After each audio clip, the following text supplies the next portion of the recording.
What's up, guys, and welcome to the SaveState. I'm your host, Landon Barton, and I've got Johnny Klein here today, and we have now seen, officially it's been released, we saw the shaky cam version of the Batman v Superman Dawn of Justice trailer. Yes. Now we've finally gotten the HD, high-quality, beautimous version of it. What do you think? How are you feeling? Okay, so let's start off.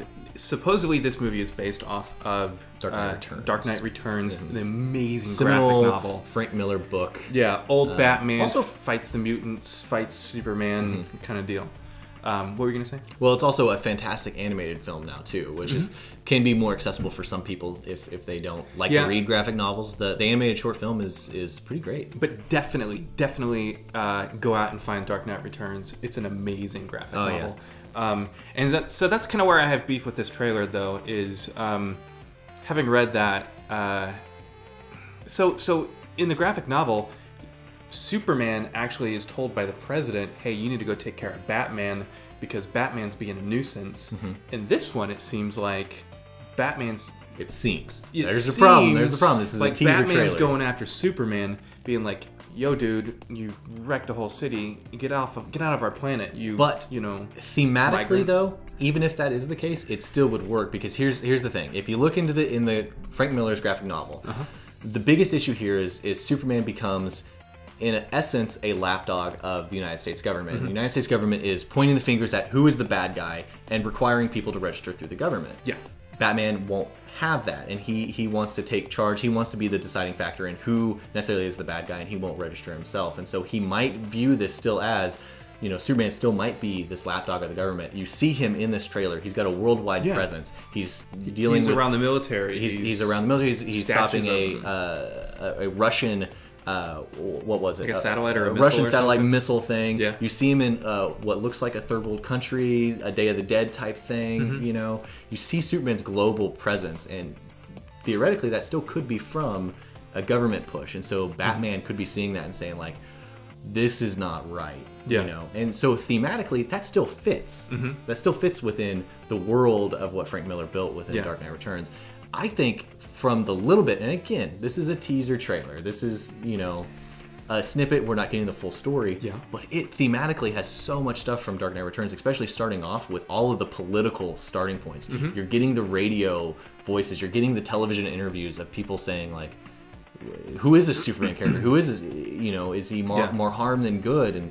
And all of the concepts that they're putting in. Now, it's going to be interesting to see if Batman and Superman are meeting at this point, because in the novel, they've known each other for 20, 30 years. Batman's old. He's got Girl Robin with him, taking care of him, So that's where this is going to have to take some shifts, because it's going to have to be them meeting for the first time. Theoretically, Batman was probably at Metropolis during the first incident, saw what happened there. Batman's been in action for, at minimum 2 years, more than likely 10 to 15 that's what in this universe. The thing to take into consideration with this, which I think some people might be skipping over, is this movie can't end with their fight.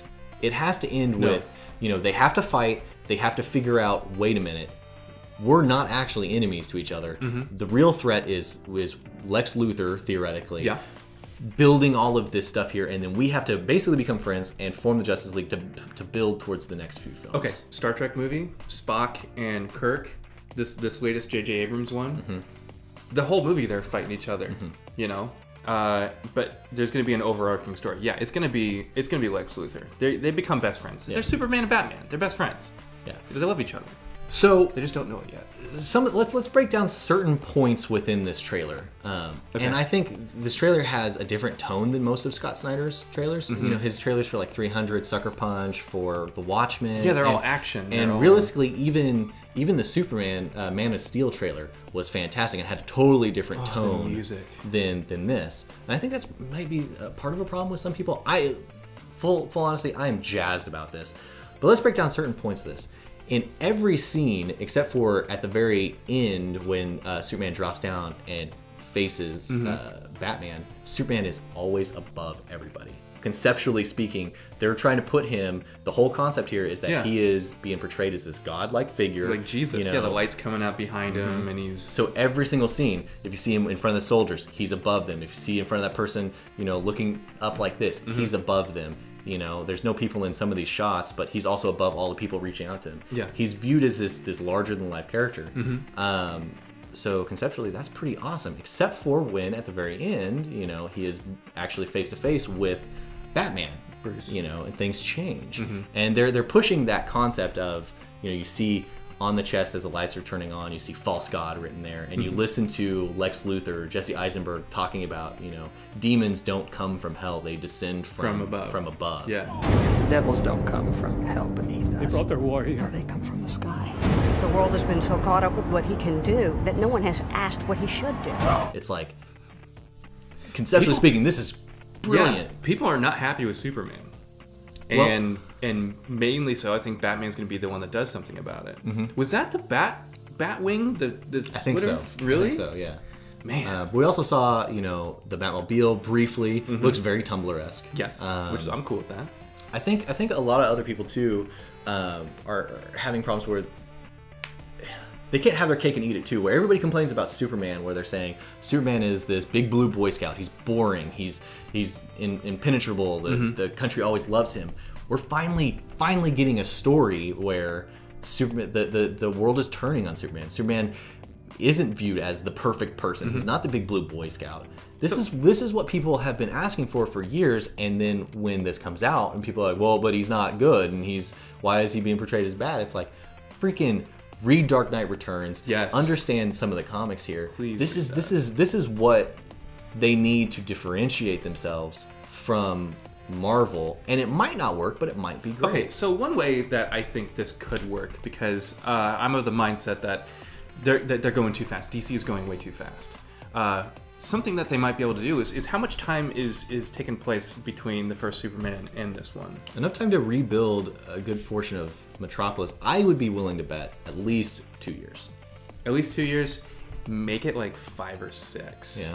Just to kind of say, listen, we know we're going fast. We know, you know, Marvel took 10 years to get to where they are now. Yeah, put some time in between the movies. Get a little bit of story in there, you know. Just because I still feel like it's going too fast. I think there's awesome little tiny touches within this trailer too. Like I'll pull up a screen here, but there's a part where we see well, it looks like Batman in the City Hall building, where theoretically it's where Superman killed Zod. General Zod. Yeah. And if you look on the pillar here, you see it's a question mark, and you know, there's a lot of graffiti and spray paint on here. Yeah. You see a question mark, and normally it'd just be a question mark. This is very clearly the Riddler question mark. Well, yeah, they're throwing everything at this. Like, that's an awesome little touch. Because it's a stylized question mark. Yeah. Okay, question.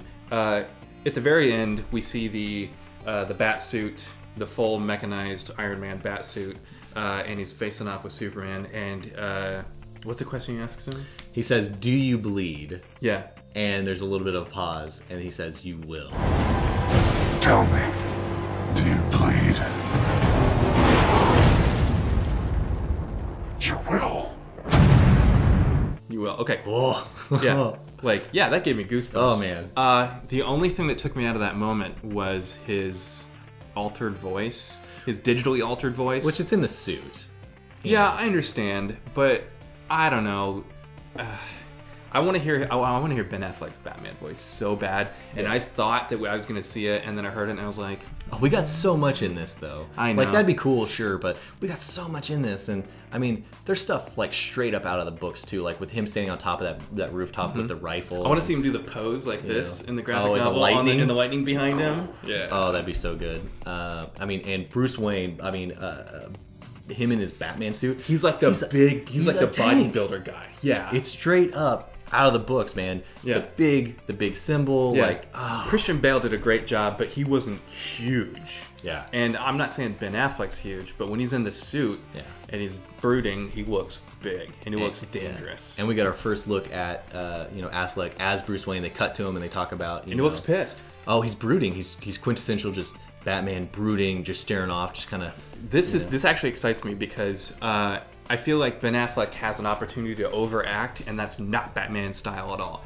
Batman, if that's as emotional as he gets in the movie, perfect, right? Because that's Sure. Batman. Batman, he doesn't. He's I think people are a little hung up on what Ben Affleck had been in the past, like old school Daredevil style. Like if you watch Argo and you see, I think he's learned so much from transitioning from just an actor to a director as well. I think he's learned so much. I think he plays his parts well. I don't have any worries about this I at have all. no more worries.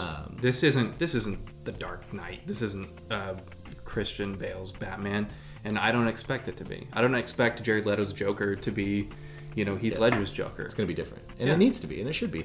I think there's Cut the absolutely cord, guys. Who cares? I think there's absolutely room for this, along with what Marvel's doing, along with what has happened in DC's past. I think it's brilliant of DC to take the risk and do the story that they're trying to do here, because you're taking, again, that big blue Boy Scout, you're taking that perfect figure, and you're presenting it in a light that most people have never heard a story of Superman like this, where the public turns on him. These are the only stories that I actually care about with Superman. I don't read the Superman comics anymore because it got a little dull. Yeah. But when they do stuff like this, when they turn Superman either mortal and he has to deal with his own humanity, and then when the city turns on him and stuff, that's the stuff when it gets good. And that's what they need. I agree. I think making him too human in the first movie was a little bit of a stretch. I like to think of him as being unstoppable. I like Superman to be, bulletproof. But so somebody like Batman cutting him down to size really appeals to me. And honestly, as much negativity as I have about the new direction that DC movies are going in, you can't hate this trailer. I mean, you can't hate what they're doing with this. I can't be negative about this. The thing that this did was it intrigued me as well as excited me, and I'm good with that. Yeah, me too. We got to kind of close this out, because I know we're going a little long on this. I loved hearing Neil deGrasse Tyson's voice in the start. Jeremy Irons as Alfred was great. I would love to see some live action of Jesse Eisenberg as Luthor. That would be cool. We've seen some stills, but I would love to see some live action. He looks there. pretty incredible. So let us know in the comments, like, did you like the trailer? Did you not like the trailer? Let's start there. And then if you did, what was the best part in this trailer? Like, what were you so jazzed about in this? Because I'm excited. I can't wait to see this. I'm just excited. My favorite was brooding Bruce Wayne. He's just like seeing a slightly older. He's not super old. It's certainly not anywhere near the age that he was in Dark Knight Returns. Oh no, but it's nice seeing. He was like nice seeing just a little bit of gray right here. Affleck looked good in that. That was awesome. And my fiance, who doesn't really care about a lot of this stuff, she saw this trailer. She's like, "I want to see that. I want to see that now." Nice. So let us know in the comments below. As always, you can find more from us. We are on Facebook. We are also on Twitter. Thanks again for liking and subscribing, and for all of your DC comics and movie news, you can stay right here at the Safe State.